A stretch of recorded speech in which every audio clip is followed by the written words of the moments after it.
This meeting will now come to order, and I will read the EPSB mission statement. The Education Professional Standards Board, in full cooperation with its education partners, promotes high levels of student achievement by establishing and enforcing rigorous professional standards for preparation, certification, and responsible and ethical behavior of all professional educators in Kentucky.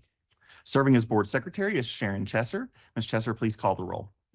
Amanda Ellis, Susan Reber, Diane Berry, Here. Scotty Collar, Elijah Edwards, CJ Fryer, Present. Kathy Gunn, Present. Priscilla Keller, Present. Jacqueline Mayfield, Present. Lori McKing, Present. Maureen Murphy, Present. Meredith Pittman, Lisa Rosinski, Present. Vice Chair Snell, Chair Mitchell. Present. We have quorum. Thank you so much. Commissioner of Education Robbie Fletcher joins us this morning as Executive Secretary to EPSB. I will now recognize Dr. Fletcher to give his report. Thank you, Chair Mitchell. I do have 3 items to bring to everyone's attention. First and foremost, we are putting together, I'd like to thank Dr. Brewer and her team for putting together a certification structure work group. And this work group is tasked with having research on trends that are outside of the state of Kentucky as it relates to certification structures, and then bringing that information back here to the group for recommendations. We do have a lot of people have already committed, but I won't give names, but I will tell you the role groups that have been invited to be a part of this. Of course, we do have members of EPSB as a part of this certification structure work group. Also from KDE, including people from OELE, which is the Office of Educator Licensure and Effectiveness, the Office of Teaching and Learning, and also someone from our P3 group. We do have someone from the Principal Advisory Council has been invited, and also the Teacher Advisory Council. Our School Counselor Association, we have 2 school counselors have been invited to be a part of this, and also 4 people related to the Education Preparation Providers, or EPPs, including a private institution and also public institutions, as well as our CACT group. We have two invitees from our education co-ops throughout the state. We also have a teacher from KEA, 2 from the Kentucky Association of School Administrators, KASA, and also 2 superintendents from KASS. We also have from Human Resources, our KASHRM group. We have 4 from that, including some DPPs and human resource folks that are part of the in districts. And then we also have legislators we have 2 legislators who are going to be a part of this group. And one of the things that, as far as building those relationships with legislators, we've also, as a side note, we've started a SEEK roadshow. Now, I know that's outside of our certification work, but as part of that SEEK roadshow, we've been working with our co-ops to go through the SEEK formula, what exactly each part of it means, how does it incorporate. But we've also had legislators to show up for the SEEK roadshow. So again, having legislators a part of the work is so important to have those questions as we move forward. The second item, I'm sure that especially at the beginning of the year and as this semester has progressed, I hope that as you've been throughout the state, you've seen some of our billboards as it relates to chronic absenteeism. It's been part of our campaign as to bring awareness, and it's basically, we've missed you. We have empty seats in a classroom, just telling students we've missed them. Maybe a ball game where a student was out, there's a basketball that's on the court that's not being dribbled, we've missed you. Band, welding, we have different settings as part of that. We're going to do a similar type of work with our teacher recruitment and retention next year. And we've already started working with the Education and Labor Cabinet to talk about how to move forward with that communications directive. We also have people here in our communications department here at KDE that's working on that campaign. We're in the early stages, and Dr. Brewer will also be a part of that work as we move forward, but I'm very excited about that work as we move forward. And then the last item I'll bring to your attention is we heard a lot of people talking about the alternate pathways to education, the options 1 through 9, and how to navigate that. Recently, we updated in our OELE group, we updated the survey. There is an adaptive survey where someone that may want to go through an alternate pathway to be an educator can begin by answering questions. After they answer 1, 2, 3, maybe 4 questions, it'll say, this is the best option for you. And this is the path that you need to go for that option. So whether it be, I think option one is the experienced route, the exceptional experience, whereas maybe option 9 may be the accelerated route, or as it's sometimes called. But there are different ways as you answer those questions. Then at the end, it'll tell you this is the best option for you. So trying to streamline that process to help people say this, if you're really interested in education, answer a few questions for us, and this is the option that best fits your situation. So those are 3 updates that I have on from the department. I could also talk about our town halls that are happening in January as it relates to, again, outside of educator prep. But our town halls deals with accountability. We will do, I think there's a series of 10 different town halls that we're going to be talking about the new accountability model. So check with your co-ops. We do have a list of dates that are on our website. We'll be happy to get to you. If you'd like to see what the new framework 2.0, which I was reviewing the draft of 2.0 last night, to see what's next. So many of you are a part of that work as it relates to our accountability work.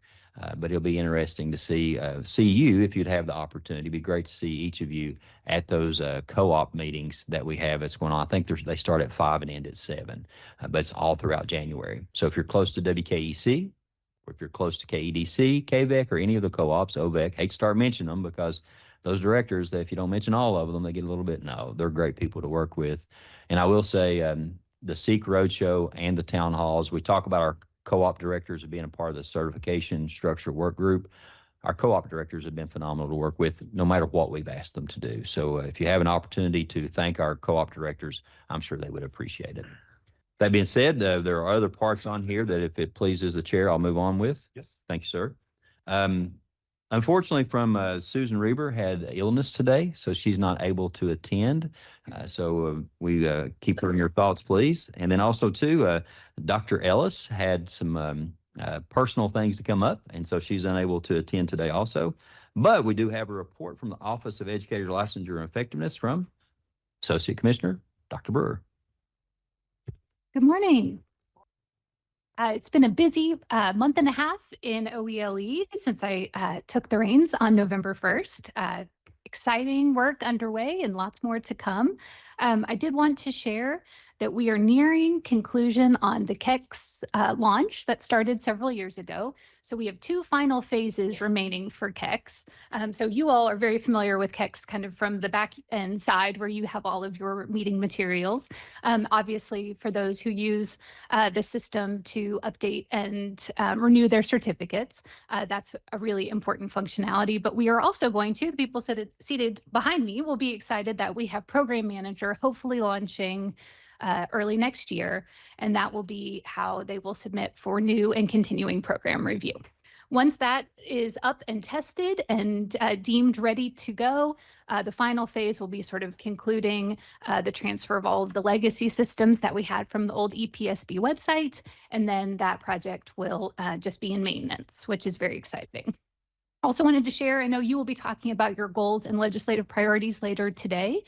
But our office is working to update our websites. I know that is something that was prioritized by the group when you had your discussion in October. So the current plan is for us to have the EPSB website be transferred to either the KDE website and have relevant information there, or over to the goteachky.com web address. So once we have all of the information that we need to pull from the EPSB website appropriately archived, that website will sunset and we will have goteachky.com be the primary sort of additional website off of the KDE website for us to have all information for our recruitment and retention campaign, as well as information for people who are interested in pursuing teaching certification for our EPPs. So we hope to, if you've ever visited KY Standards, similar sort of design. It allows us a lot more flexibility when we use that alternative platform. So our hope is that we can have an accessible and aesthetically pleasing website that has a lot of really important information. So we are working on that now. If you've been to the KD website, you may notice that Education Professional Standards Board does have a heading and the main webpage at the top. So that is very exciting. We've been working on that for many years, but we were able to get that there. Cassie has arranged for you all to have headshots taken today so that we can have you prominently placed on that website with your bios. And I know she spoke with you before about potentially highlighting your own paths to the education profession. So we hope to have that included underneath that tab on our main homepage. We are currently working on a department-wide strategic plan, and that is going to be available hopefully again in 2025, fully launched. But as part of that, our office is also developing a strategic plan that will align with the goals and priorities of the board that we will bring to you updates throughout the next year. We do have some exciting updates coming today as part of our literacy and numeracy work that Dr. Diebel will bring forward, but wanted to share that it's really exciting to see that collaboration with our EPPs and the engagement that we have with those groups. Lastly, we do want to celebrate that we have a staff member, a longstanding staff member who will be retiring this month. So we all want to congratulate and celebrate Norma's pending retirement. So I believe she has been part of the EPSB family since for 35 years. Is that right? Is Norma in here? That was the statistic shared yesterday. So a nice long career. So congratulations to Norma. Happy to entertain any questions you may have. All right, thank you all very much. I believe as far as reports from the commissioner, that closes out. Also want to take the opportunity to thank each of you. I don't think that I haven't had that opportunity too often to say thank you for your service on this board, for the hard work that you put into this, especially the past 6 months. You've doubled the workload, or at least doubled the meeting time. So again, we thank you so much for that, the time that you put into this board. Thank you so much for that. And also too, in case I don't have the opportunity to tell you, I hope you have a restful holiday season and you're able to spend some time with family. And I've challenged people here at KDE to actually turn off all electronics for at least 2 72-hour spans. So, and not turn them on. If I send an email at any point and I don't get a return, there's going to be trouble. Some type of return just to say, I am out of the office at this time. So again, I hope that you have that opportunity to detox from all the technology and enjoy family and friends over the next 2 weeks. So I'll turn it back over to Chair Mitchell. Thank you so much. Thank you, Dr. Fletcher. Ms. Chester, has anyone signed up for open speak? All right. Well, this morning, I'd like to take the opportunity to recognize Diane Berry for her service to EPSB. Ms. Berry was appointed in 2021 as a representative of local school boards and has been a dedicated and valued member of this board. Today is Ms. Berry's last meeting with us, and though we will miss her, we wish her all the best. And at this time, I'd like to present Ms. Berry with a small token of our appreciation to commemorate her time on EPSB. So please join me in thanking Ms. Diane Berry.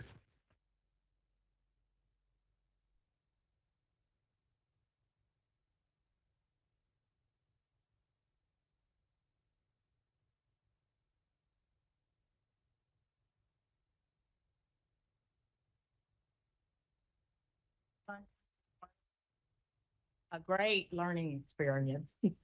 I do appreciate all the help I've gotten through the years, and I'll miss you. And thank you. Well, we'll stay in touch.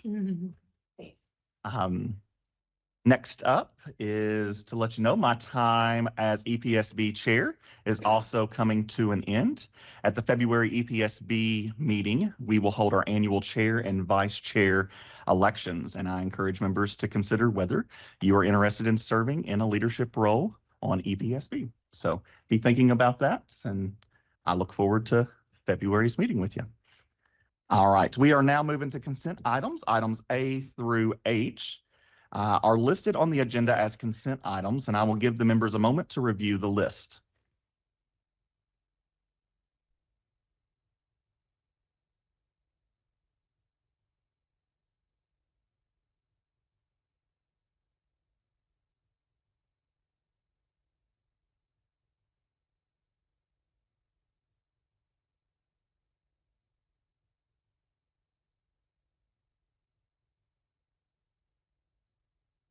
Does anyone wish to remove any of the items from the consent agenda for further discussion? Having received no request to remove items from the consent agenda, can I have a motion to approve consent items A through H? I make a motion to approve consent items A through H. Thank you, Mr. Fry. Thank you, Dr. Murphy. The motion before the board is to approve consent items A through H. All in favor, say aye. All those opposed, say nay. And the motion passes. Today, we have one information item. This item is presented to the board for review and discussion only by Todd Davis. Thank you, Chair Mitchell, and good morning, everyone. It's good to have everyone here this morning. Today, Ms. Lisa Hedrick has joined us from ETS, and she's going to provide an update on several items related to our praxis assessments, some of our SEM data that we've implemented in the past, as well as some new information coming with new assessments and a new alternative pathway for passing the praxis as well. So if you'll welcome Ms. Lisa Hedrick. Good morning. Good morning. Chairman Mitchell, thank you. Members of the board, thank you. I am your neighbor. I live in West Virginia and taught in West Virginia for about 15 years, and then also worked in teacher licensure, preparation, and evaluation at the West Virginia Department of Education. So I'm thankful to be here today. Thankful to share some information around ETS and then some upcoming things, as Mr. Davis mentioned. I have my phone here with my PowerPoint just in case to keep me organized. So let's go ahead. So just quickly, and this looks long, I know that my time is limited, but I just wanted to give you a quick background around ETS, as Todd said, around the pilot and some new and retiring ETS assessments, one innovative pathway to licensure, and then we'll have some time for questions, or you can stop me in the meantime. You can go ahead and go to the next slide. So as you started with your mission statement, I always want to share, as a member of the ETS and Praxis team, our mission is to advance quality and equity in education for all people worldwide. And some people don't know that underneath Praxis is a very large organization where we provide assessments to really worldwide, GRE, TOEIC, Praxis, and other workforce and development type of tests.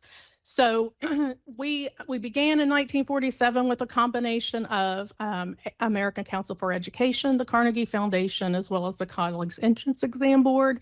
And we began at a time when those who were able to go to college usually were from more well-to-do families. And so that was really the underlying reason of why ETS was formed way back in 1947.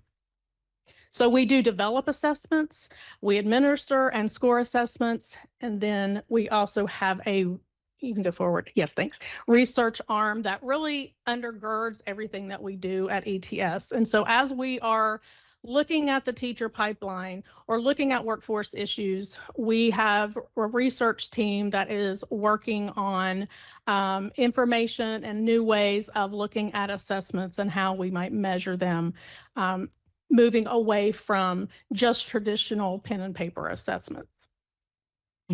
We are currently in approximately 40 states where we are either the sole choice or we are a choice with another testing vendor. So with all that being said, I want to go to the next slide and just talk quickly. I don't have about the SCORE pilot. So I believe my colleague Jason Dietrich came last year and informed you about some of the numbers around the number of test takers that were able to enter the profession and not have to continue and take the praxis assessment again. So just a quick, that -1 SEM, when ETS conducts the multi-state standard setting with participants from many states who are going to use that assessment, those experts and educators from the field come up with that recommended cut score. Then states determine how they want to proceed and what they want to adopt. They always produce a -1 standard error of measure, -2, +1, and +2. So the -1 standard error of measure is just that maybe they just needed a little bump. They might have only missed 1 or 2 questions. they may have been having a bad day and didn't perform quite as well as they might have on a different day. So when states choose to adopt that -1 SEM, it is fully psychometrically sound. And so that's one of the things that Kentucky did. And just some numbers. So last year, the number was around 1,923 additional candidates were able to move into the pipeline. A few of those are a little bit of overlap because, as you know, the elementary education assessment has 4 different subtests.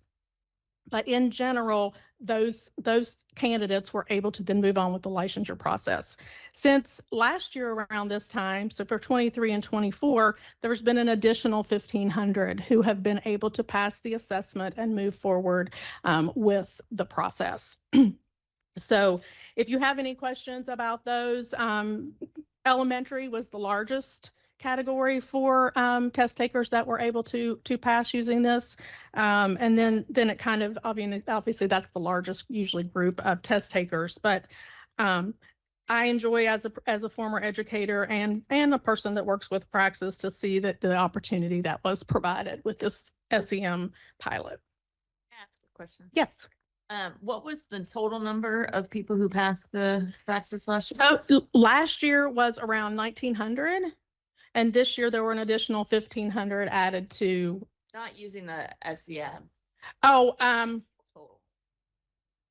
that was all. So that was an additional number added to, so I don't have the actual total, but just for elementary education, the number in Kentucky that tested were 2,400, but I can get that number for you. Okay. Now we can move on just to a few of the assessments that I wanted to update you upon. You can go to the next slide. We are retiring the Praxis Performance Assessment for Teachers, which was a performance-based, task-oriented. It included 4 tasks that educators would work on in their student teaching. We are retiring that. We put this out to our states back in September. If an institution is using that assessment, the spring will be the last time that they will be able to take that. And then you can see the final resubmissions are September, October, and November. And if there are any questions, if an institution is using that, they can reach out to me and I can help them in that process if they have questions. Next slide. All right. So I'm excited to talk about, just briefly, I promise, the new Education 701 series.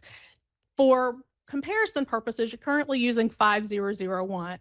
3 of those tests are essentially, well, they are the same in regard to the content tested. However, the 7002, which is the reading component, is new, and it is teaching reading, which focuses on the science of reading.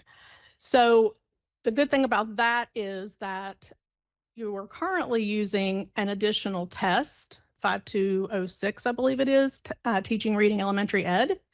And so what ETS has done is to actually make the teaching reading a subtest of the elementary ed assessment so that states that want to do so are able to then drop using that additional test and just take the traditional 4 different subtests for elementary education. You can go forward, and I'm really going to go through these quickly.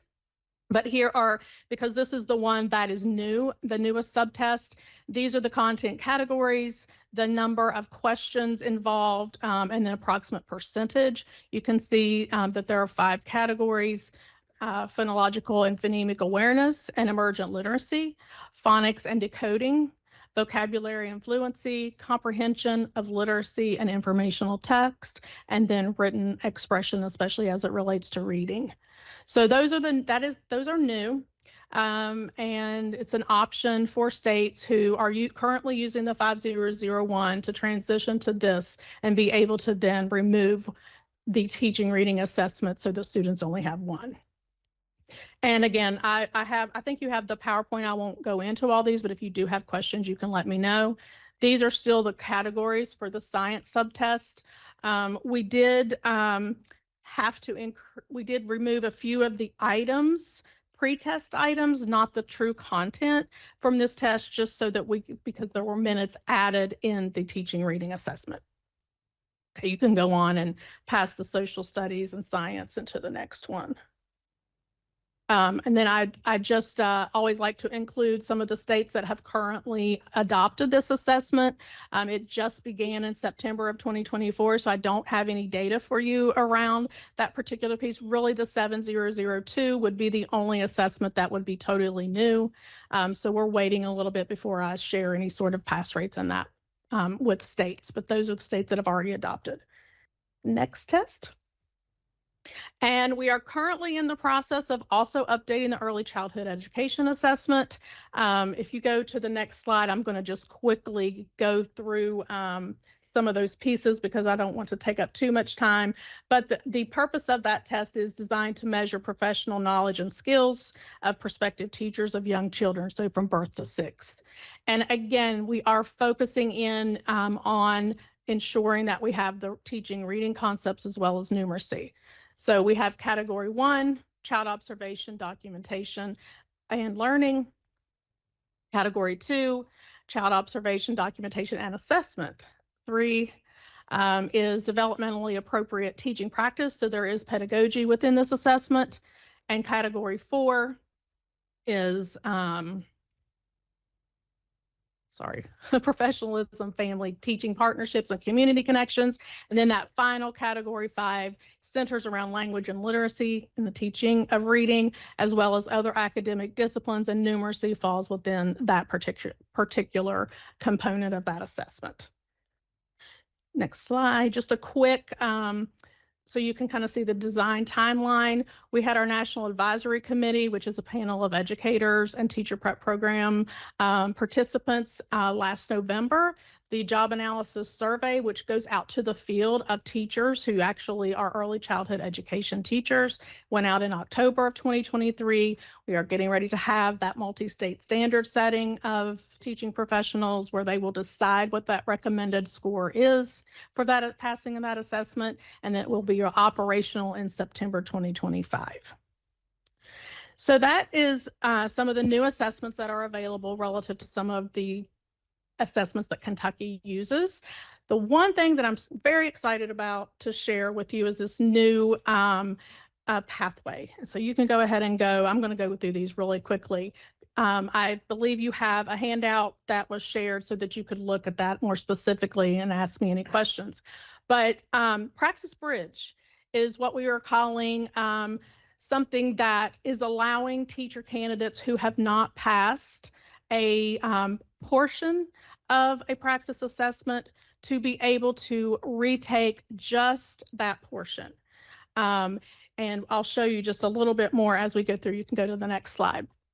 So currently we are starting with our 5001/701 assessment. Will not include the teaching of reading as an option because that's a new assessment and we do not have enough data around that assessment yet to be able to create these modules. But here are some of the categories. For example, if you're going to take a social studies assessment, currently you have to know the content categories are United States history, government and citizenship, geography, anthropology, sociology, world history, and economics. Most of the time teachers struggle. I'm a social studies teacher and it's the content that you have to know in social studies is very vast. So what we are going to be able to do with this particular work, Praxis Bridge, is if a candidate is within -1 standard error of measure from the recommended cut score of a state, that state is eligible to adopt this Praxis Bridge option. And let's say I almost passed the social studies assessment within that -1 standard error of measure. We are psychometrically able and have determined how to go in and actually pick out what the candidate needs just a little bit more information about in order to move to passing of the assessment. And maybe it's world history. Maybe that is the area. And so they will then, and you can go to the next slide, be directed to, next slide, sorry. a pathway or a flow. So you can see that here. They will be allowed to then bypass retaking the assessment if they're within -1 SEM and be directed to a learning management system and provided a module that specifically targets where their greatest area of growth is. And that module is about 45 minutes. They have 6 months to take that. You can go to the next slide. They are able to take it after it's learning. There's content overview. There are practice items. There's information within those practice items. If they miss a question, that will direct them and explain the logic around what that question was pertaining to help them in their knowledge and understanding. And then they will finally take an assessment, a knowledge check at the end, and have to achieve a 75 or 80%. If they don't, then they can repeat that process, and they have 6 months in which to pass. So if you can go to the next slide. So currently, we are piloting this process in Connecticut, Kansas, and West Virginia. So far, we have had excellent, in regard to the operational component, we have had no issues. We are very excited to be able to have some data coming in February to be able to share with states. We will be fully operational with that 5001, 7001 assessment as of February. States are able now to go ahead and adopt this and start putting this out there for programs to look at. 25, and I'm going to show you here in just a second, 2025 and beyond, we are continuing to add new test titles so that this is also an option. So if you go to the next slide, and it is my final slide, Wave 2, which I would assume based on just how we operate at ETS, I would say the fall would be the first that we will start to see some of these assessments, teaching reading, which will then we will be able to incorporate into the 7002 of the elementary ed. Both PLT assessments will be available, K6 and the 712, the principles of learning and teaching, English language arts content knowledge at the high school level, math content knowledge as well at the secondary level, and social studies. Wave 3 will be ESOL, some early childhood assessments, specific special ed assessments, and then some of our middle school content assessments.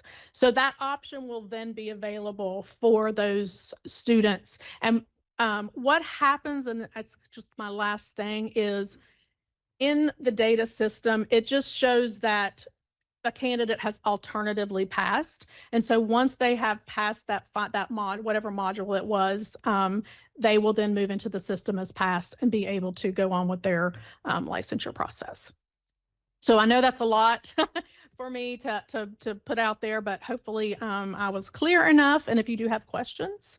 I have a question, just Yes. more of clarification for myself. Yes. So on the bridge here, when you say falls within the -1 Yes. SEM, and we've already adopted the -1 SEM, is that an additional negative?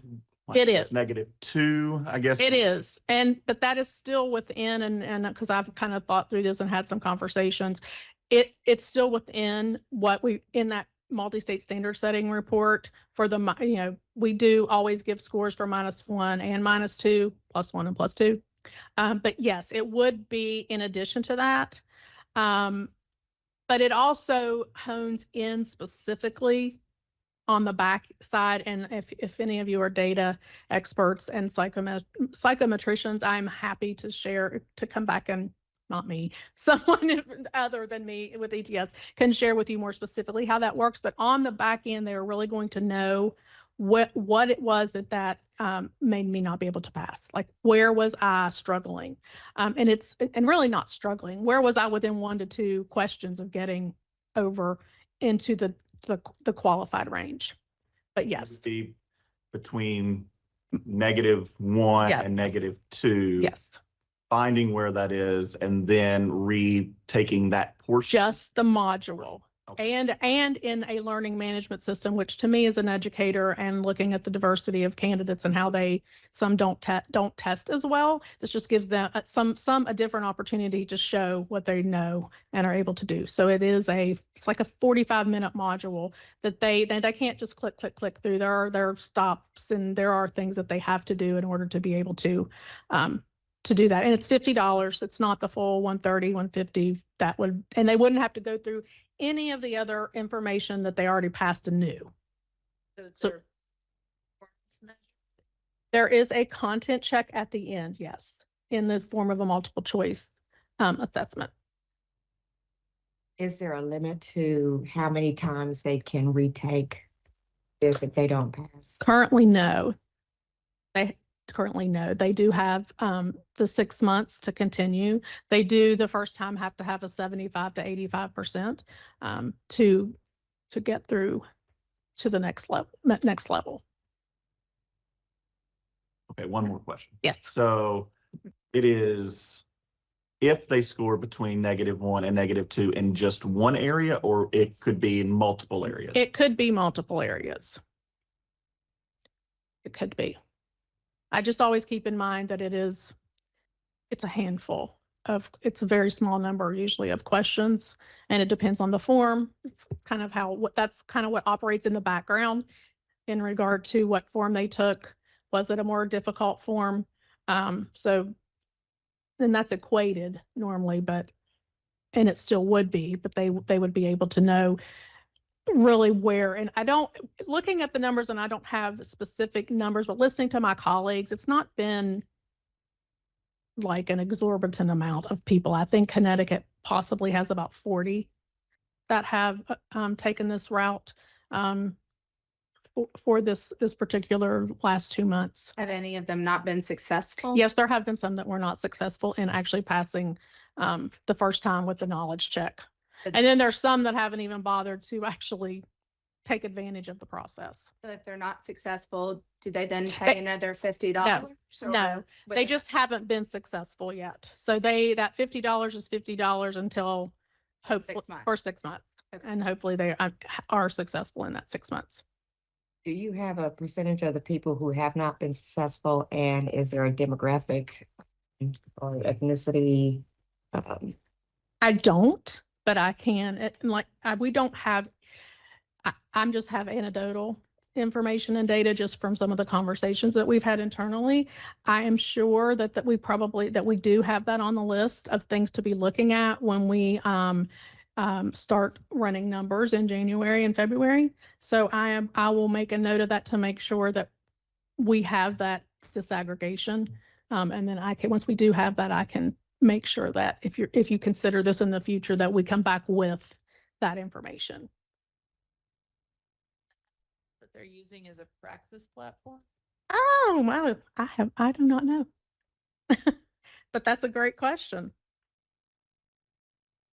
So if you are a state who has not already adopted the -1 SEM, this would be just between, they wouldn't be between -1. It would be going down to -1 to go this route. Is that correct? Is that question clear? Yes. And so basically whatever recommended cut score that the state has set. So if it is the -1, like Kentucky has set, it doesn't become in our system, in our mind, it doesn't become -1 anymore. It just is your recommended cut score. So then we take that and then we'll apply the -1.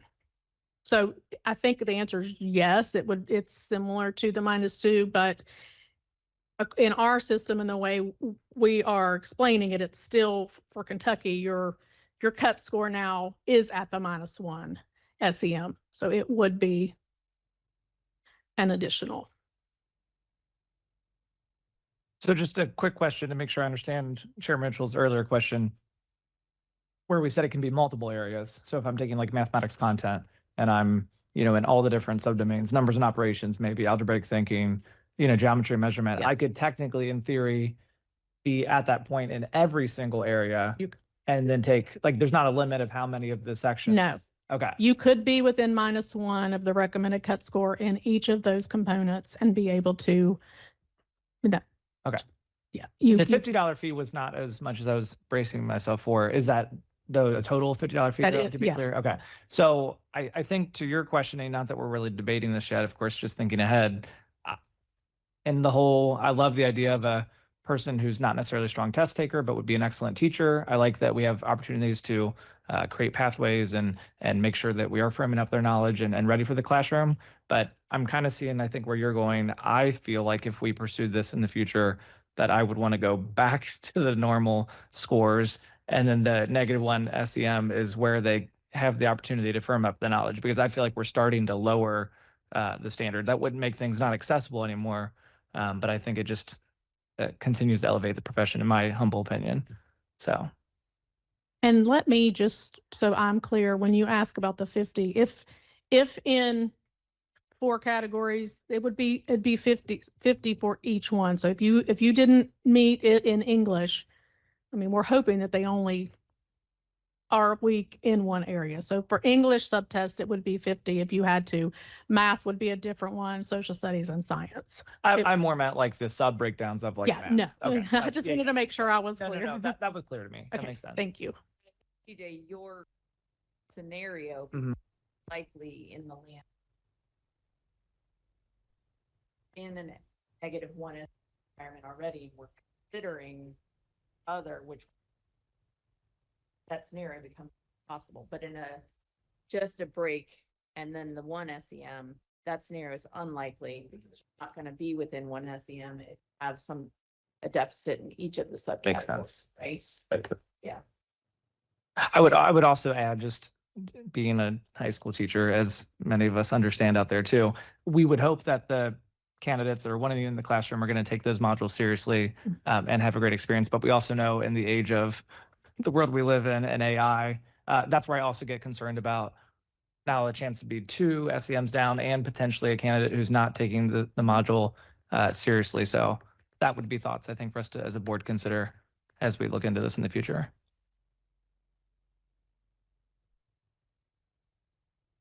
And also, what type of safeguards are in place to ensure that it's actually the candidate themselves taking the module? Right. And that's, yes. And I'm writing all these down because, again, it's as we're in the pilot, these are things for us to be looking at as well. But ETS is extremely secure. I do know that there have been issues in the news lately about some security issues, but yes, that's very important and noted. And I just do want to clarify, I do like this as an idea for sure, for what it could give certain candidates.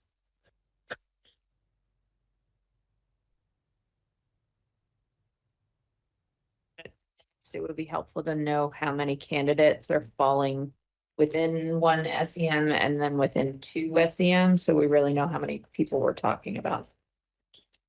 Yeah. I mean, CJ is right. That's why I keep asking the question. I think we saw, okay, we can go down to, -1 SEM, and I was good with that. And now I'm just feeling like we can word it anyway, but we're lowering the standard even more. And I just want to make sure that we are upholding rigorous professional standards for our teachers in the state. And I like the idea of focusing in on which area they are struggling with and providing that enrichment or that opportunity to learn that. But that is my concern at the moment. Okay. Any other questions? All right. Thank you. Thank you Thank you very much. And we are moving now to action items.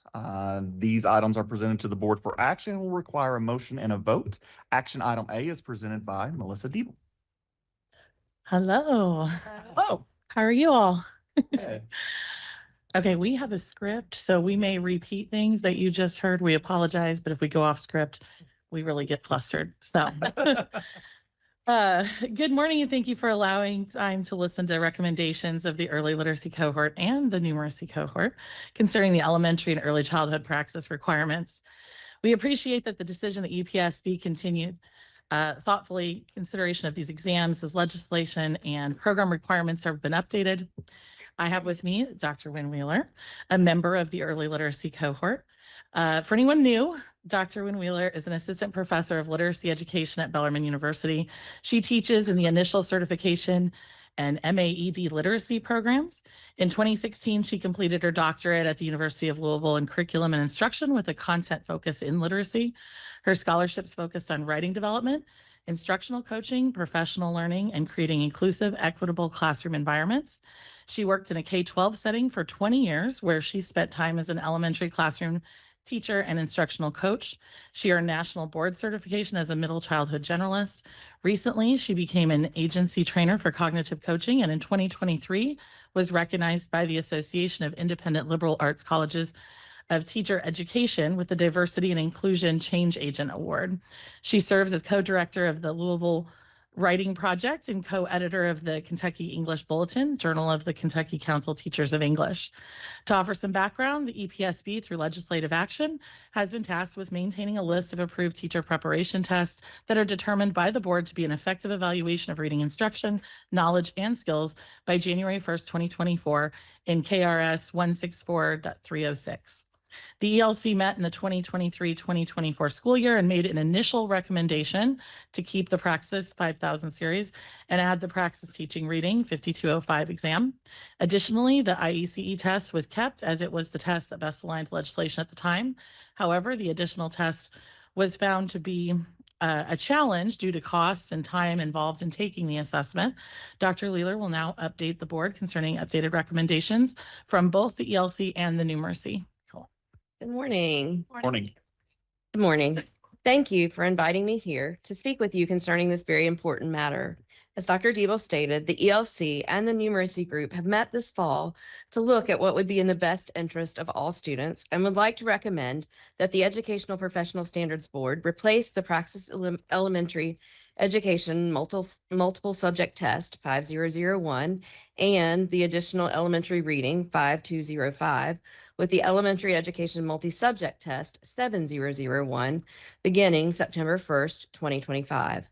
The EPSB should also use the Multi-State Standard Studies Cut Score, adopting the -1 SEM, as has been done with all previous Praxis exams. It should be noted that since the 7001 series is new and it is only offered in certain months of the year, currently those are September, November, January, March, May, and July. This has been shared with the ELC, the numeracy group, and the EPP deans and chairs. This has not dissuaded the decision to make this recommendation. Additionally, a suitable assessment measure for early childhood that addresses the literacy and numeracy legislation that is appropriate for the grade span of Kentucky's certificate birth to age 6 will be available September of 2025. It is recommended that the board allow for a pilot year in the 25-26 school year with a do no harm year, followed by the use of the multi-state standard studies cut score adopting the -1 SEM beginning September 1st of 2026 for the 2026-2027 school year.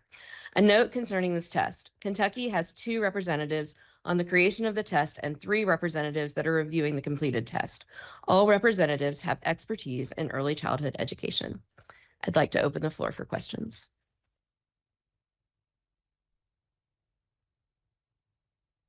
Are there any questions?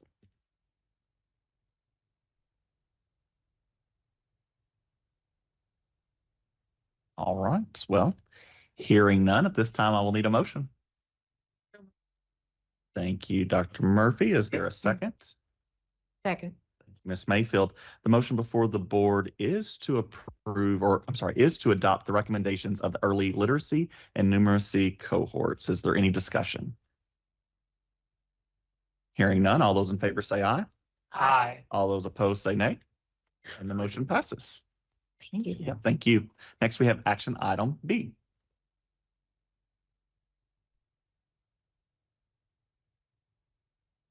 Hey, I know you all were able to meet Dr. Jennifer Fraley in October while I was away at a conference.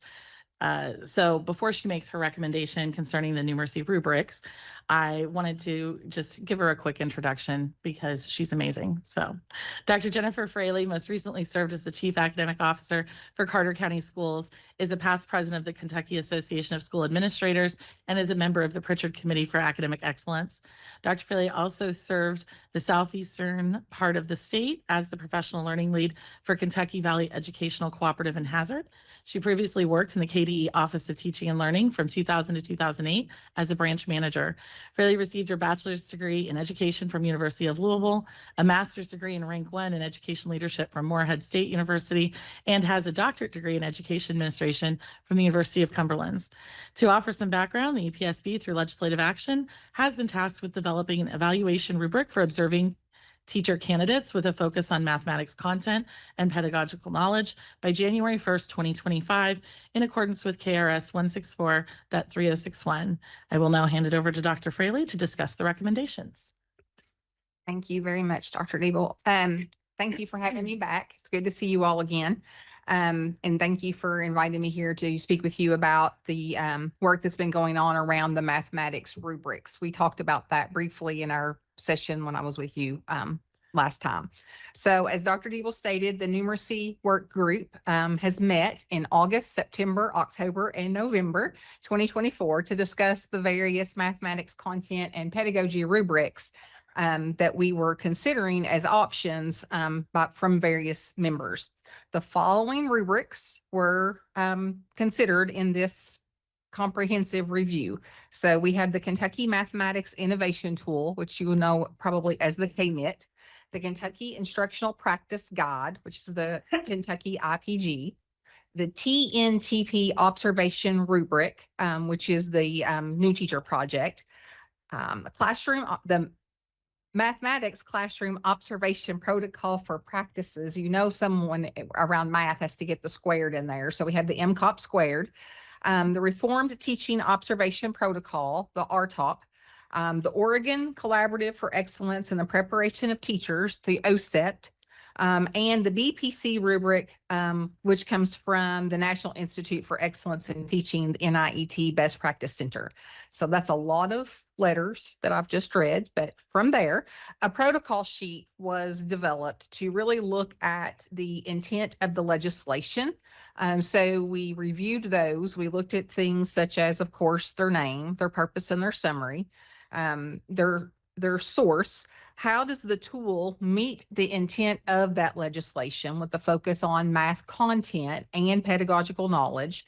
Reliability and validity was important to us, and whether to include or not include that rubric in our consideration. And from those tools that I just read, looking at those that met the overall criteria, there were 4, and it was recommended that they move forward into a piloting phase of the adoption process.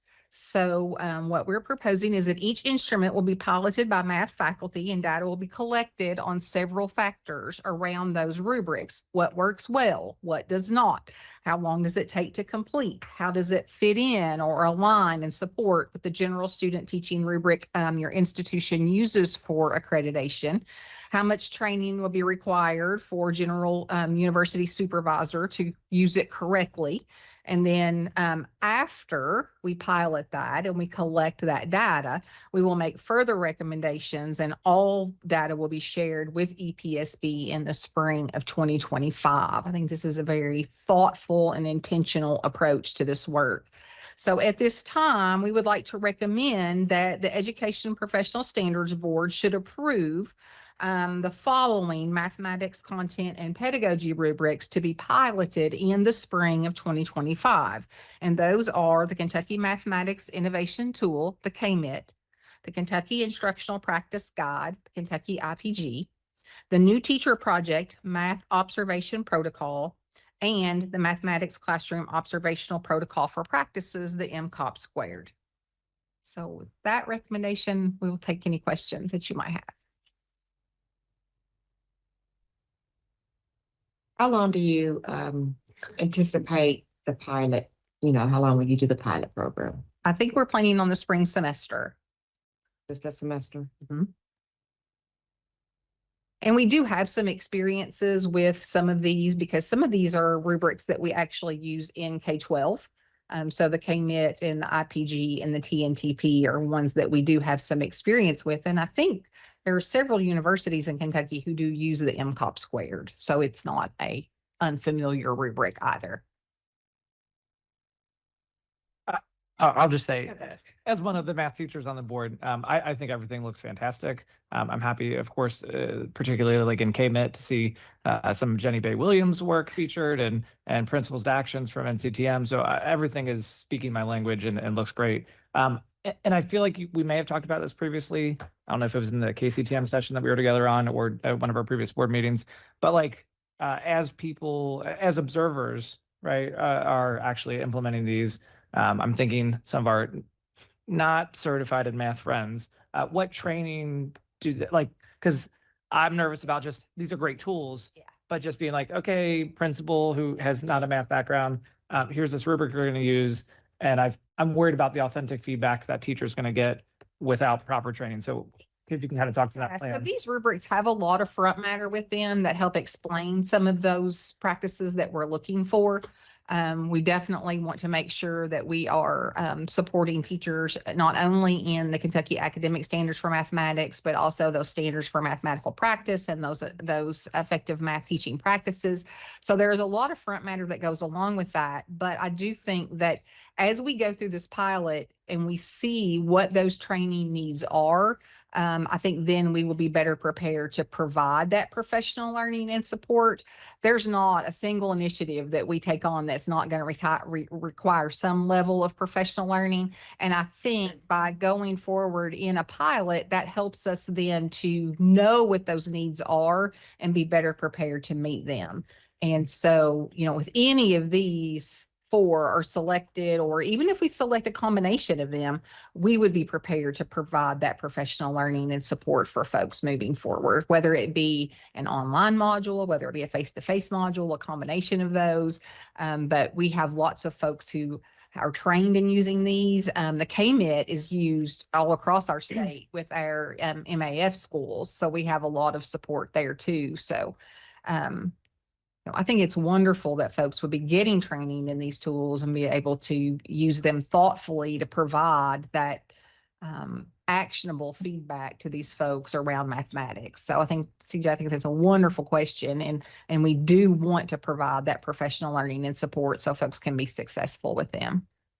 And we also, within our group, have the Kentucky Center for Mathematics represented. We have CAMT represented. So we have like a vast array of people that can also provide feedback and help us move forward. I think that's one of my main concerns as well as someone who's been a part of the Math Design Collaborative. We use the Otis tool instead of this tool.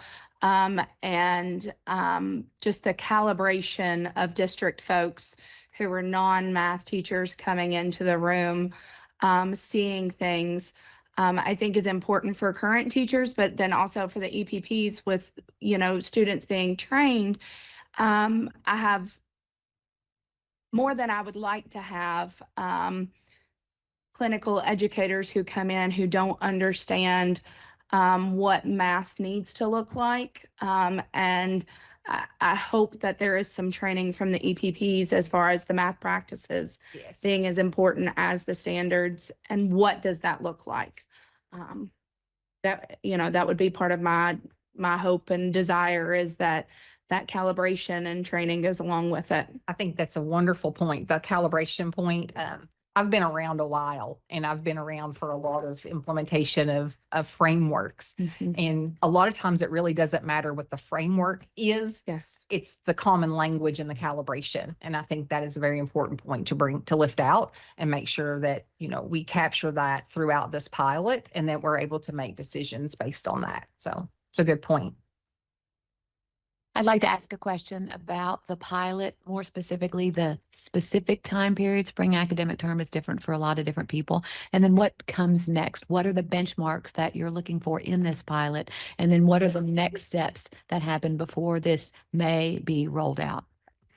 So you want to talk about that? Sure. We're gonna start the pilot in basically they have from January. I mean, if they want to use it now, they can. January through, end of March, middle March. We want to be able to just collect data really from them. And then from that data, we'll be able to, and it's going to be mainly anecdotal, right? Because we have our group is going to go out and different people are going to use the different instruments. They chose which ones they wanted to pilot. So we had a sign up sheet. They chose, some of them are doing more than one, some, and these are our EPP representatives. And so, and I think the most important, like we have several questions. So like what works and what doesn't work, but really one of our biggest questions was, how does this fit in with what you're currently having to do with student teachers? And that rubric, because for accreditation, I know there's concern with, now we have to add this one. How does that fit? So we're going to have some recommendations and conversation concerning that. And then as you guys stated, what sort of training would be necessary to use it appropriately, because all schools don't have access to all the same people and things, and so that was something we're going to do. So really what we would like to do is give them as much time as we can to go out there and use them. We're hoping though by mid-March we can bring that information. It might be that if the board feels this is not enough, like you only had 3 people do this, we want more, we can certainly extend that.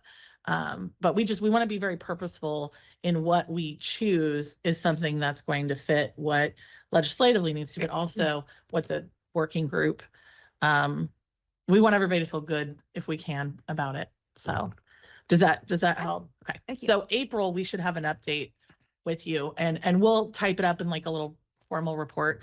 I'll submit that so that you guys can have it as part of your information, your packet. Any other questions? Right, at this time, I will need a motion. I'll make a motion to approve the recommended numeracy rubrics to be piloted during the spring 2025 term. Thank you, Mr. Pryor. Is there a second? Second. Thank you, Vice Chair Snell. The motion before the board is to approve the recommended rubrics to be piloted during the spring 2025 term. Is there any discussion? Hearing none, all those in favor say aye. Aye. All those opposed say nay. And the motion passes. Thank you all. Thank you. And thank you, Dr. Diebel. Next, we have action item C presented by Cassie Trueblood.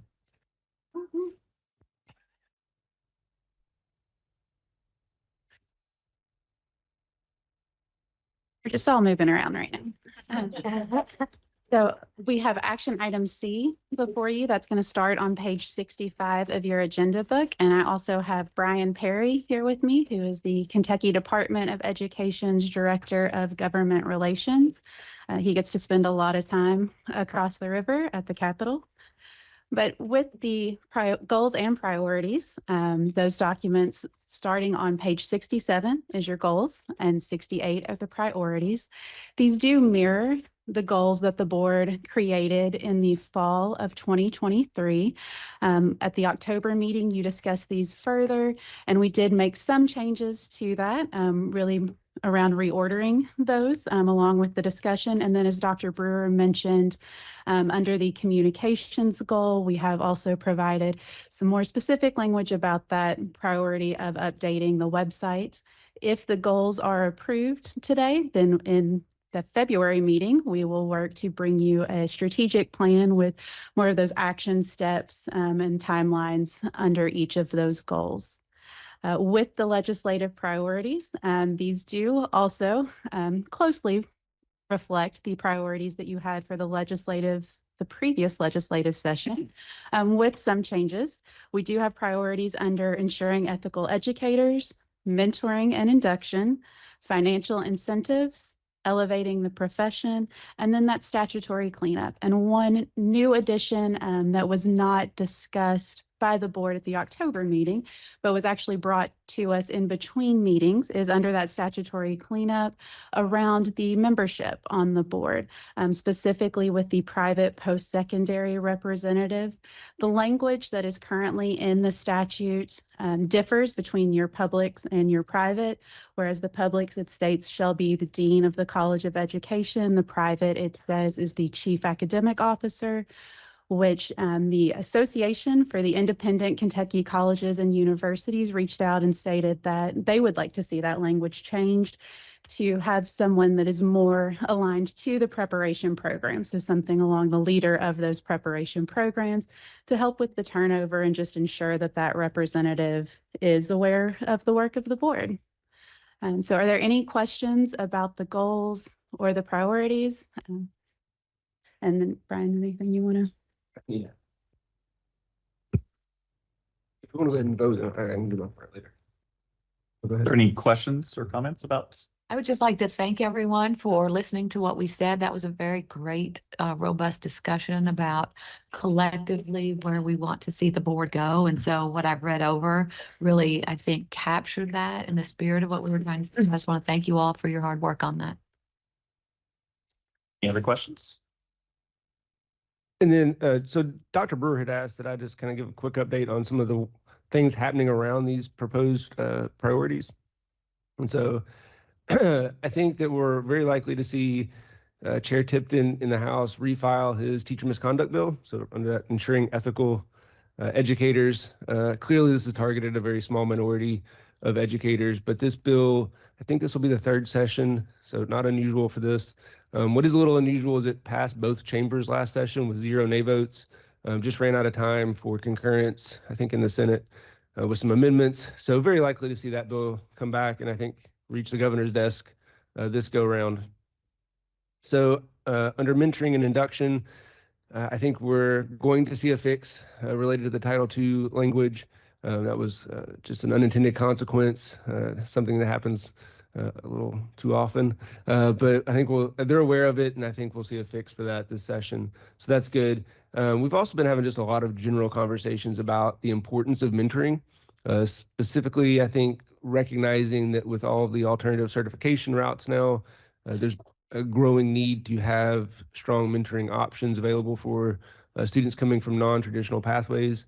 I think we're also starting to hear some more conversations around the need for principal mentoring or expanded principal mentoring. There are some options through the department and through some other folks, but I think we're starting to really see folks recognize the importance of leadership within buildings. And so that's encouraging. So hopefully we'll continue to see some work on that and some funding for that as well. So under financial incentives, we had some really good news to report. It's a big one.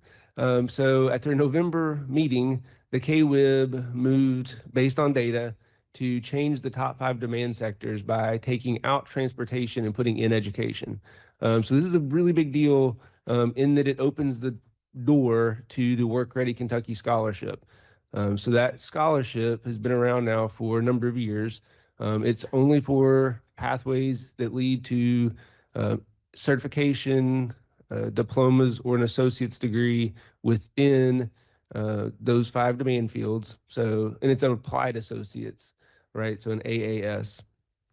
So there's going to be some things to work through because we don't have sub-baccalaureate credentials for classroom teachers. So we're going to have to think through with both legislators and KIA and other stakeholders kind of what this all means and how this is going to work for a profession that doesn't have those sub-baccalaureate certifications. So, Dr. Brewer and I kind of talked a little bit about this yesterday, and there's going to be a lot of conversations about this, but, one thing that came to mind is we have our 2-year institutions in the state through KCTCS that have been partnering with 4-year university partners to offer so-called 2+2 programs, where students do 2 years of their degree at the KCTCS institution and then transfer into that ed prep program at the university level. So that could be one option, is to somehow make that pathway part of the Work Ready Scholarship. Confusingly, students are already in high school, already have access to the Work Ready Kentucky Dual Credit Scholarship. That pays for CTE, 2 CTE courses per year while you're in high school. So this sort of expands on that potentially. So more to come on that one. It is exciting though, and certainly something we had already been talking about. It's actually on the KBE's legislative priorities to get education added to the Work Ready Scholarship. So yeah, we'll see where we go from here, but it's exciting. And we'll keep you all posted. Can I ask a question about that before you move on? Oh, sure. With KWIB taking out transportation, what are the consequences for that pathway? It's unclear. This literally is hot off the press. We got an email from a legislator just the other day. So still thinking about that. And it's going to depend, I think, to how they classify, how Kia and others kind of classify pathways, right? So if you're getting your CDL to work in the manufacturing sector, would that fall under the manufacturing sector? It's unclear. So it's a good question. It's something that will have to be worked out as kind of this all gets discussed. And I'm honestly not sure exactly what pathways fall under transportation. So it's been now 3 years since I was on that side of the fence. So starting to lose some of that knowledge as I go. But yeah, that's a great question. So, and again, on our side, it's going to be more, what does it mean when we don't have those sub baccalaureate degrees? So Case TCS does offer an early childhood associate and related credentials that will obviously qualify. But thinking past that, it'll take a little more work for all of us to kind of talk through what can and should be. And this is also in addition to, remember last session, they doubled the existing teacher scholarship, and then they also created a new, they called it a loan forgiveness program, but it really sort of mirrors the existing teacher scholarship. So now there's going to be sort of 2, 3, 4 pots that students can draw from starting in high school.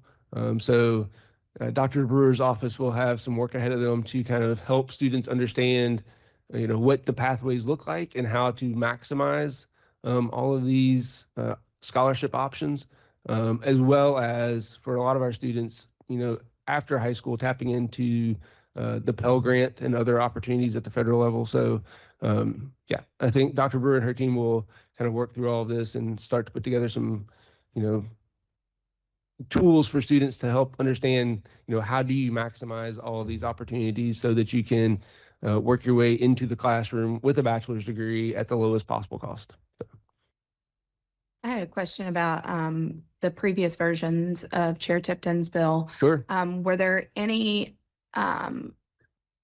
as we've gone through this post-secondary or post, I guess, legislative update of the Senate bill last year, were there any unintended consequences from the previous versions of his bill that we're aware of? So I don't know that there's any unintended consequences because it never made it into practice. Right. Because it did just kind of die there, as Brian mentioned in concurrence last time.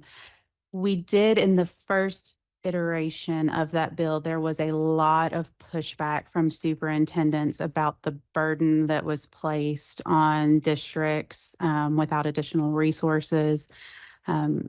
There were some changes that we saw between the first and second. So I assume we will likely see some changes to the third one as well. Not sure what happened in concurrence because it did seem to really have that momentum this time around.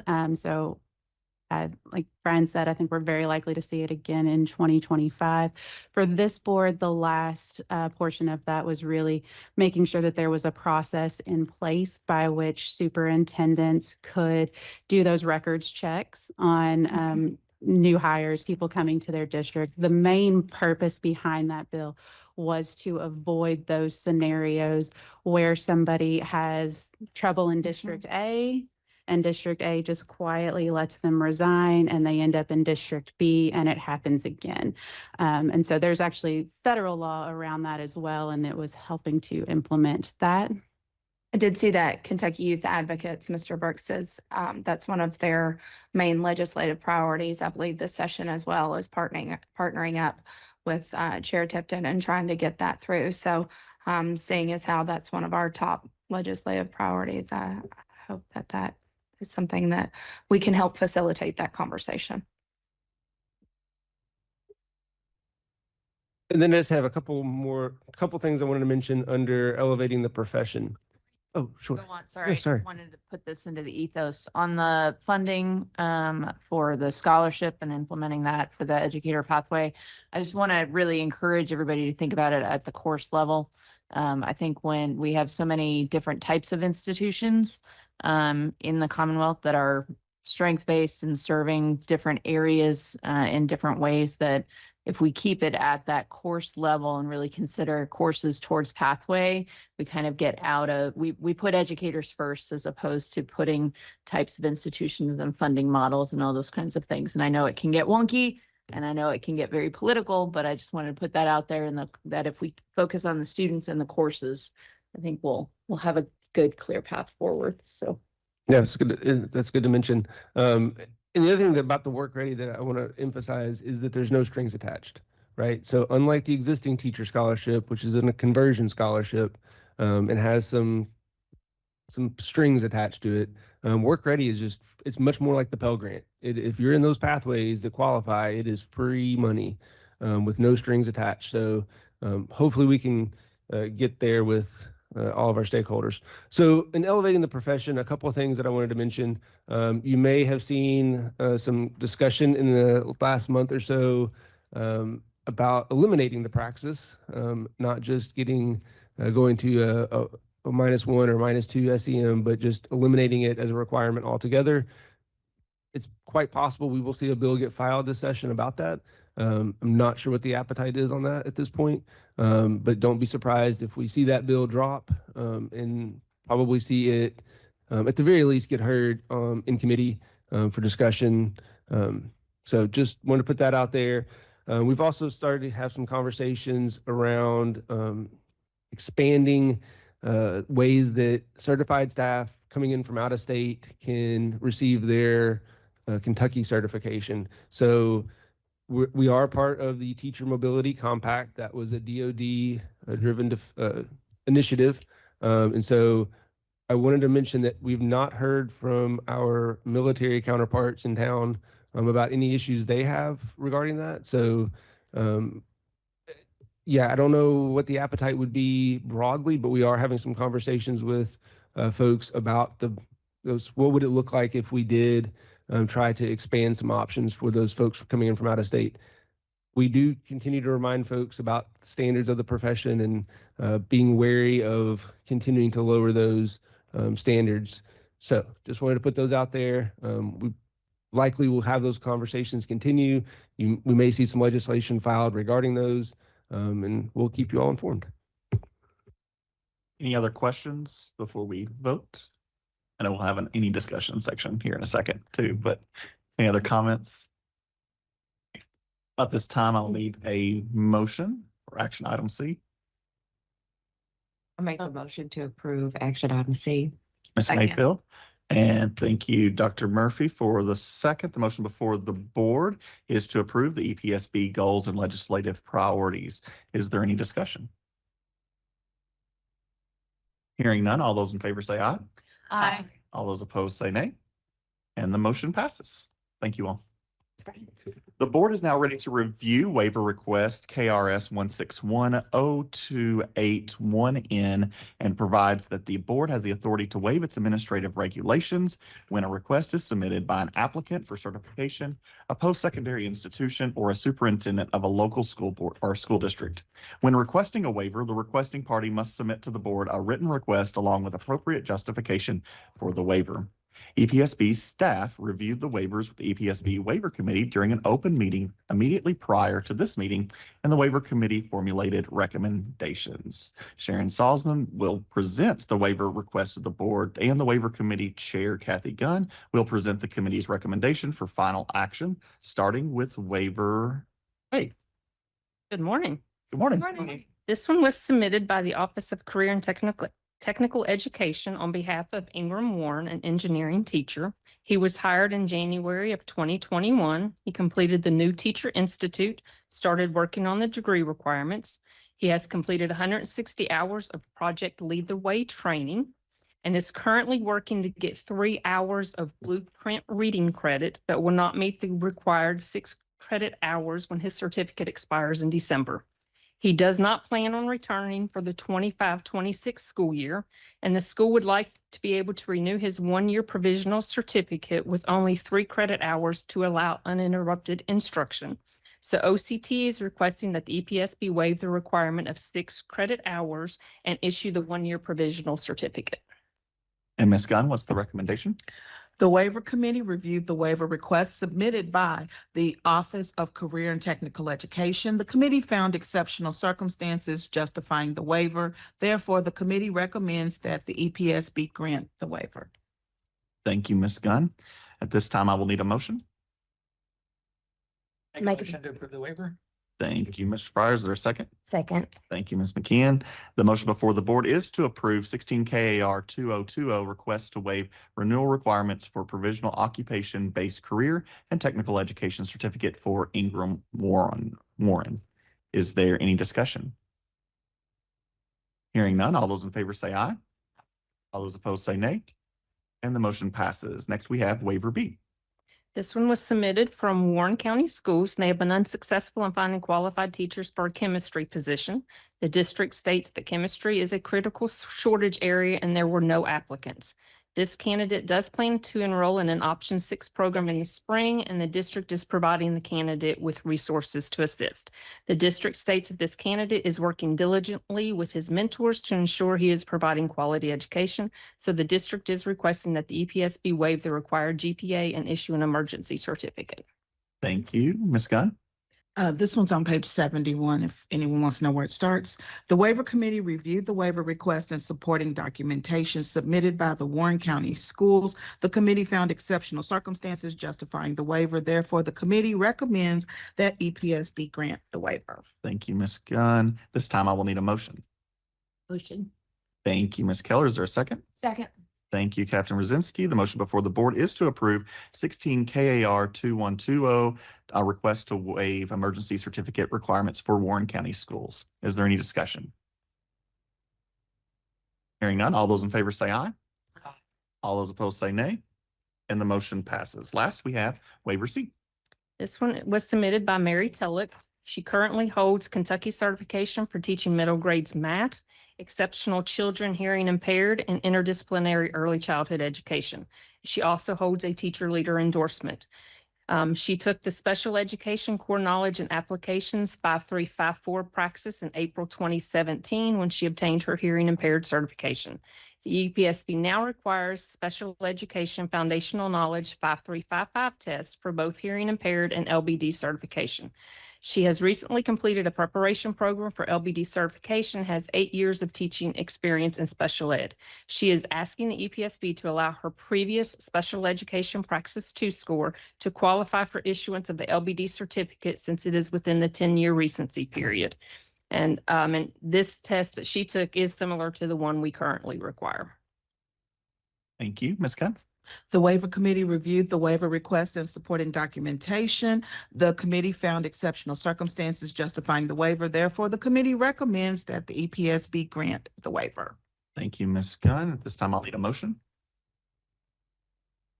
Make a motion to approve waiver C. Thank you, Captain Rosinski. Is there a second? Second. Thank you, Ms. Berry. The motion before the board is to approve 16 KAR 6010 request to allow previous special education praxis 2 exam to meet the requirements for issuance of learning and behavior disorder certificate for Mary Tellick. Is there any discussion? Hearing none, all those in favor say aye.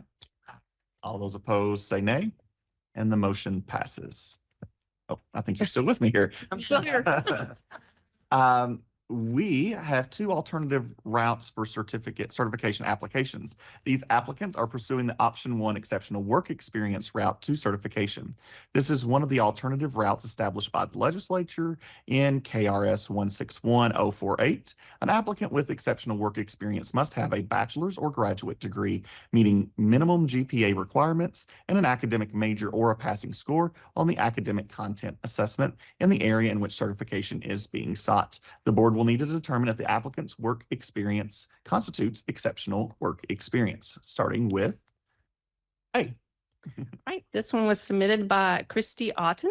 She has submitted the application and portfolio for the option 1 exceptional work experience for certification in the area of physical education, all grades. She has over 10 years of experience as a physical therapy occupational assistant, athletic trainer, and assistant athletic director. Her job duties and responsibilities involved working with students of all ages on their gross motor and fine motor skills.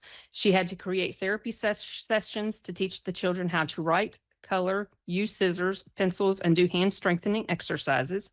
And as an athletic trainer and assistant trainer, she worked in 2 separate school districts and worked one-on-one with students who had injuries. She developed exercise programs to assist in the healing of their injuries and strengthen their muscles. Ms. Otten is a registered athletic administrator and a KHSAA designated representative. She has a Bachelor's of Science in Physical Education Athletic Training and a Master's of Science in Physical Education Sports Administration. Thank you. At this time, I will need a motion. Make the motion to approve. Thank you, Ms. Mayfield. Is there a second? Second. Thank you, Dr. Murphy. The motion before the board is to approve the application for Christy Otten for physical education in all grades. Is there any discussion? Hearing none, all those in favor say aye. All those opposed say nay, and the motion passes. Next, we have application B. This is Thomas Temple, and he has submitted the application and portfolio for option 1 exceptional work experience for the area of business and marketing education, grades 5 through 12. He has over 10 years of experience in the business sector. He has worked in various business industries as an accountant, financial supervisor, controller, and financial analyst. He utilized financial software to analyze financial data, evaluate investment opportunities, manage accounts payable, accounts receivable, and generate payroll reports. He is also responsible for preparing budget forecasts, publishing financial statements, overseeing monthly, quarterly, annual closings, computing state and federal tax returns, and auditing financial transactions and documents. He had to comply with the financial policies, regulations, and rules set forth by the generally accepted accounting principles, and he has a bachelor's degree in business administration and a master's degree in business administration. Thank you. At this time, I'll need a motion.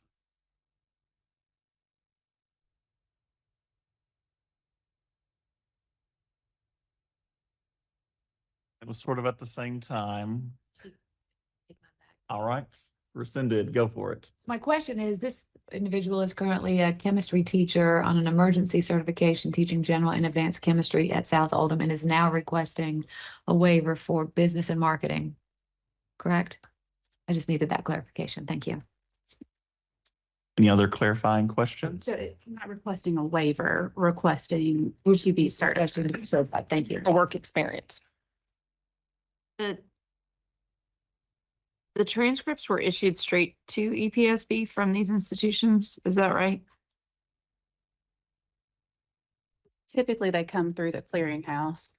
Okay, because I've just never seen a transcript look like this in a really long time. Like the University of Kentucky transcript's all jumbled, and then the Bellarmine transcript has the wrong spelling of Bellarmine. Let me. I don't know if that's just an overlapping. I think so part of this looks like how it was uploaded into the system. Okay. And that scan here, let me.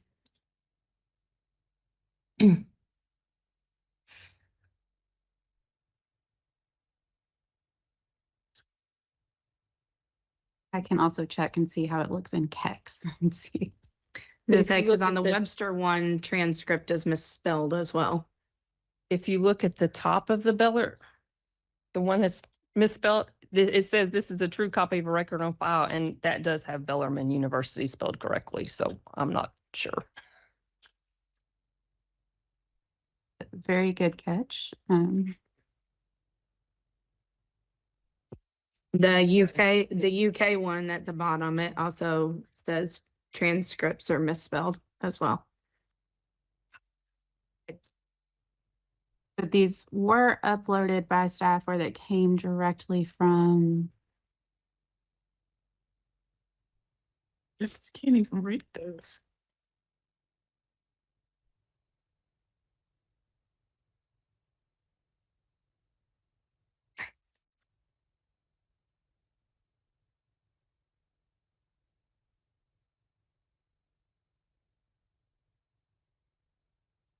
I don't want to be a Yeah. jerk about it, but I just don't No, feel good that's- about 3 sets of transcripts that have a whole lot wrong with them. Even look at Lexington.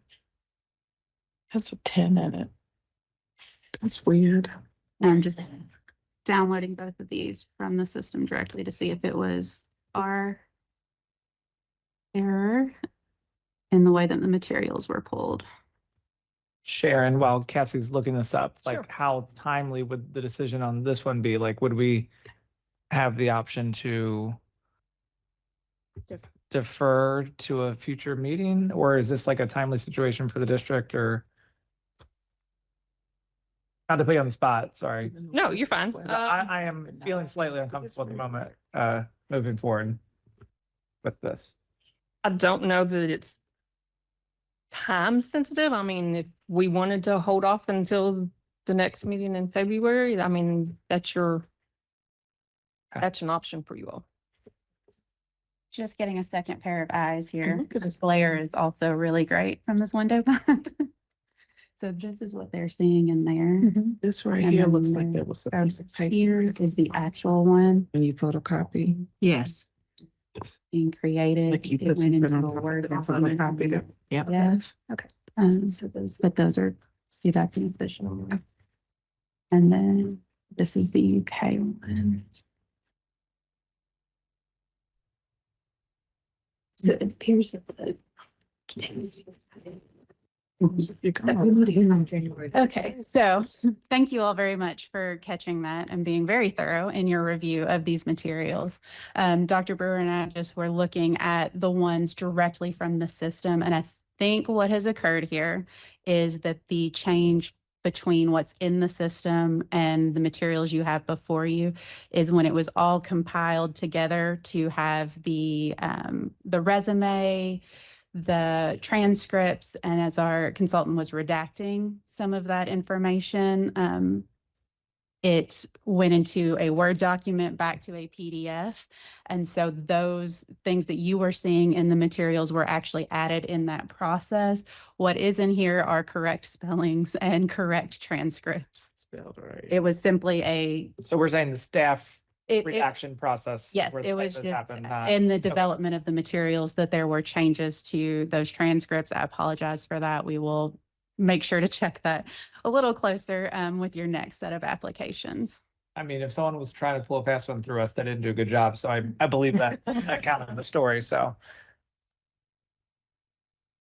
I guess all I mean, it institutions. looks, to your point, it looks like clearly places where they were redacting and I can see that. And, So and so it was, what happened was, is Yeah. it was downloaded from the system, converted to a Word document, and then transported back to a PDF. And in all of those changes, added some additional characters and Yeah. things. But what they're right away able to see the originals and we're looking good then. yes, these are correct institutions with their names spelled. Recommended motion consideration that the correct transcripts will be circulated to the board within this week so that we can feel good about. So what we could do, we have not done this previously, but if you would like to review these transcripts, we could move this item to following closed session. Yes. And so I will print these off during your break and then circulate them, and then the board can review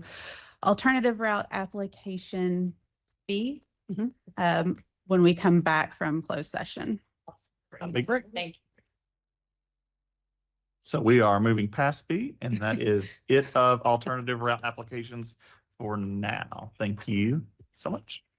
I'll now open the floor to any board member for board comments. Does anyone have anything they wish to share? I know we've already shared it, but I just do want to, again, thank Diane. No, I mean it. You've been an integral part of this board, and you've offered a great perspective in your role as board member, and will not be quite as fun without you. No, but I mean that sincerely. You care fiercely about our field, not being, directly in the trenches yourself, but on the other side in a board role, it is clear that you are someone who values our profession and the field and what's right for students. So I just want to thank you for everything you've added to the board in your time here, Diane, and your friendship. I mean that sincerely. Like I said before, I appreciate everybody. You've taught me a lot. Whether it's been useful or not, I don't know. I'll see you later.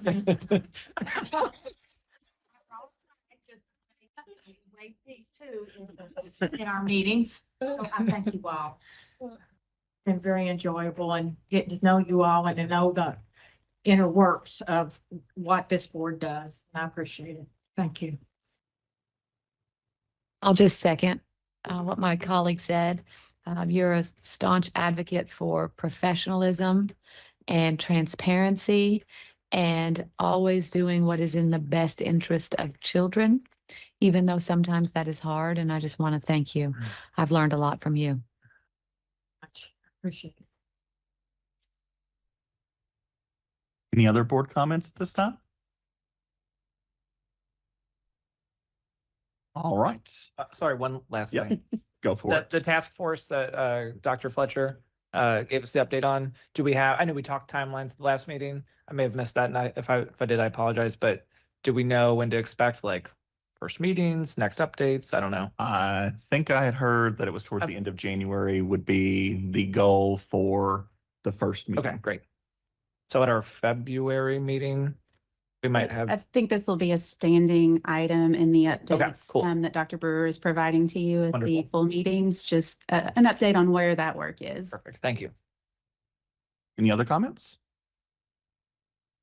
All right, at this time, I believe we're ready to go into closed session pursuant to KRS 618101C and J to conduct a character and fitness review and to review potential actions relating to complaints and reports. The board will also review pending litigation. At this time, I will need a motion to go into closed session. Thank you, Dr. Murphy. If there's a Second, thank you, Ms. McKee. And the motion before the board is to go into closed session. Is there any discussion? Hearing none. All those in favor say aye. Opposed, say nay. Motion passes. We are ready to go into closed session. At this time, I will need a motion to go into open session. Thank you, Dr. Murphy. Is there a second? Second. Thank you, Ms. Berry. The motion before the board is to go back into open session. Is there any discussion? Hearing none. All those in favor say aye. All those opposed say nay. And we are back in open session. At this time, I'll read the decisions that we made during closed sessions, and then we will vote on those items. For character and fitness, number 1, approve. 2, deny. 3 through 5, approve. For substitute character and fitness, 1, approve. 2, defer. 3 through 6, approve. 7, deny. 8, approve. 9, deny. For agreed orders 1 through 7, accept on all 7 there. For educator cases 1 and 2, in further investigation. 3 and 4, dismiss with prejudice. 5, further investigation. 6 and 7, dismiss with prejudice. 8 through 10, further investigation. 11 through 14, admonish. 15, defer for training, admin code training. 16, further investigation. 17 and 18, also with further investigation. 19, dismiss with prejudice. 20 through 24, further investigation. 25, dismiss with prejudice. And 26, initiate hearing. At this time, we'll go around and give our votes. Starting with Vice Chair Snell.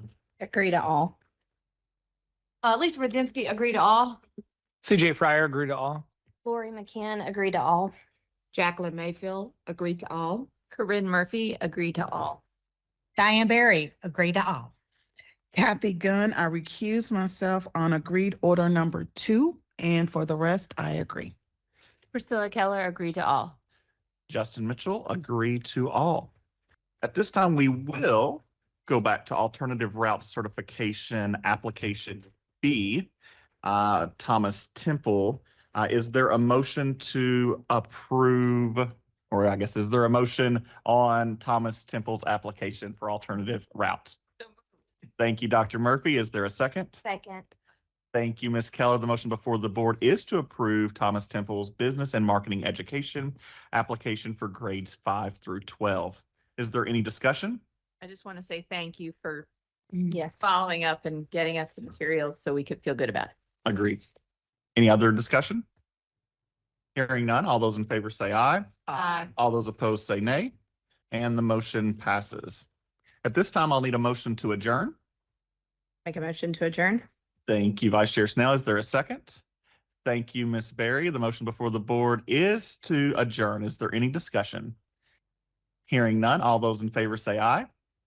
All those opposed say nay, and we are now adjourned.